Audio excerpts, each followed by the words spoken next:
যে 11টা সিটি কর্পোরেশনের প্রশাসক বদল হয়েছে, আমরা কি লক্ষ্য করলাম না?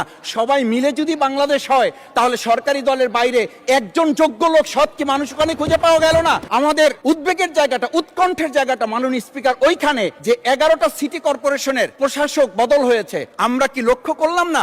সবাই মিলে যদি বাংলাদেশ হয় তাহলে সরকারি দলের বাইরে একজন যোগ্য লোক, সৎ কি মানুষ ওখানে খুঁজে পাওয়া গেল না? মাননীয় স্পিকার আরেকটা কথা বলি, 42টা জেলা প্রশাসক বদল হয়েছে।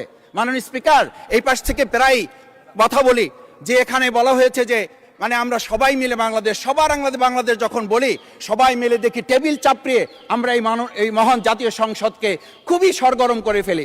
এই 42টা যে জেলা প্রশাসক নিয়োগ হয়েছে, এই জেলা পরিষদে গোটা বাংলাদেশের মধ্যে আজকে এখানে যে কমিটি হয়, সেই কমিটিতে আমরা বলি ন্যায্যতার ভিত্তিতে আপনাদের থেকে 2 জন দেন, 1 জন দেন।